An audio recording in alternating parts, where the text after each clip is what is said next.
Up and at 'em, everyone, and thank you for joining us right here on a Wake Up Worcester. Coming up later on in this half hour, we're going to talk with the gang from the Oak Hill CDC. We'll find out what new events they have coming up. Also, Kerry Conahan, the president of the board of the Quabbin Education Foundation, is with us. They have a signature event that is Tastefully Quabbin. That's coming up at the end of September. We'll tell you all about that. And also, we'll talk a little bit about what it is that Quabbin Education Foundation does. They're a brand new group. Right now, though, we are joined by Worcester mayoral candidate Joe O'Brien. Joe, thanks for coming by this morning. Thanks so much, Hank. Thanks for having me on. Now, later on today at noontime is going to be the official announcement that Joe O'Brien is in the race. It was going to be yesterday, but of course yesterday we got to the news as we all got up in the morning about this time that Senator Kennedy had passed away. Joe, before we start and we get into your announcement today, the official announcement coming up at noon, tell me a little bit about your memories, and as somebody who has been in politics and has been inspired to be in politics, tell me a little bit about what Senator Kennedy means to you. You know, we were all saddened yesterday hearing about the death of Senator Kennedy. Just a remarkable human being, and certainly the greatest legislator, certainly of my lifetime, and I think of most people in Worcester's lifetime. Here's a man that meant a tremendous amount to our region and to our state and our country. We think about so many important programs, healthcare programs, daycare programs, the work that he's done to kind of help invigorate our whole regional economy around healthcare. We look here in Worcester, the impact and legacy of Senator Kennedy will be felt for generations to come, whether that's the building of UMass Medical School here in Worcester and his support along with then Congressman Early, the Biotechnology Park, and so many other important public buildings and programs that have made a difference in people's lives that I think it's really a great loss, and I know we're all going to be saddened and we'll miss him dearly. He was a remarkable figure. I had the opportunity to meet him on numerous occasions, and always incredibly gracious and always incredibly kind to people, always concerned about people's problems and trying to figure out how to help people. Most recently, about a year and a half ago, he came out for an event with Congressman McGovern at Mechanics Hall, and I remember at the start of the event he met with a whole number of people that were looking for assistance with everything, with issues ranging from helping a family member with a health care problem to helping folks who were struggling in downturn of the economy, and just a remarkable human being will be missed. Joe, let me ask you, because maybe Senator Kennedy is part of this answer, what made you become inspired to be in politics, to want to run, whether it was for the school committee or now for mayor and city council? That's a great question, and certainly people like Senator Kennedy are part of the reason that I think folks like myself and many others got into politics. I mean, even in an age when people are so cynical about the political process and about politicians, it's hard to find someone who would say to you that Senator Kennedy did not make a huge difference in people's lives, in our community's life.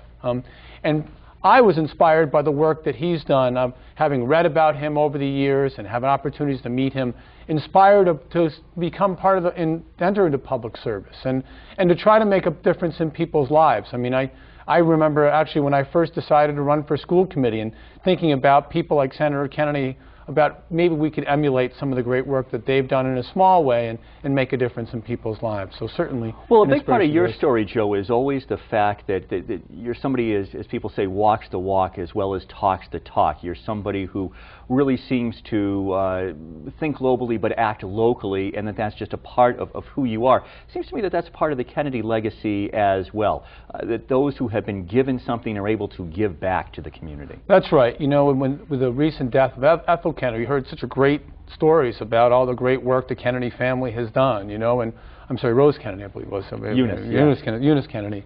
The great, incredible contributions the whole family has done. Some that we know a great deal about our former presidents, and then Robert Kennedy, and then obviously Senator Kennedy.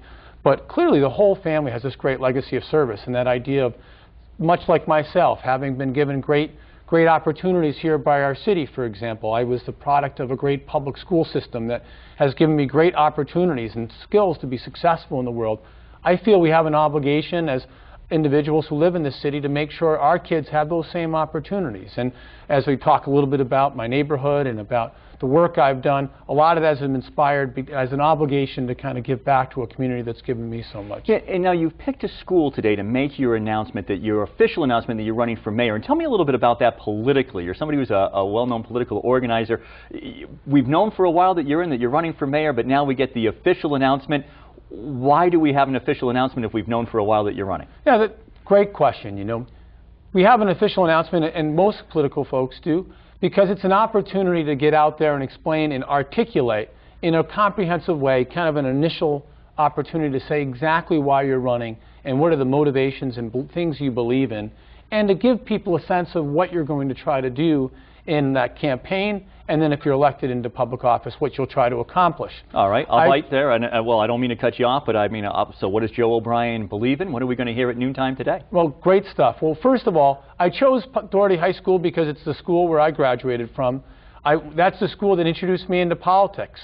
Former city councilor, or current city councilor, Gary Rosen actually ran a program there. He was a teacher there. He ran a program called SITE, which gave students opportunities to intern in fields they were interested in. And then Mr. Rosen gave me an opportunity to serve on the Worcester, as a student on the Worcester City Council. I did an internship with them there. And then Doherty High School also gave me great opportunities to learn, to be excited about, learn knowledge and about the opportunities for my future. And you were excited by this and you were energized by this to enter the world of politics, because honestly, a lot of kids take one look at politics. They're, oh my goodness, I'd have to go to a city council meeting the last 3 or 4 hours on a Tuesday night. Wait, was Jordan the mayor? At that time, that's right. So the city council meetings that last 6 or 7 hours. That's right. That's right. That's right. Some of those were legendary for how long they went. A lot of kids would have been bored stiff. What was it that got you excited about it? Well, you know, I was excited, first of all, because I saw a group of people that really cared passionately about making the city a better place. Whether that was Jordan Levy, who came up there with fire and brimstone from from the chairman's role there, or lots of other great people, John Anderson, at that time, the young Ray Mariano, who were all excited about making a difference in their community and really wanted to build a better community. And they may have had different ideas about how to do it, but you could sense that they all really cared about making a difference. Right. So that was exciting to me. And you asked, what are we going to hear a little bit about today? Yes. I'm going to talk a little bit today about, first of all, my roots here in the city and why I've entered public service and why I've done the work I've done in my life, but also a vision for the city about where I think we should go, about how we need to start to bring people together and get people working together again.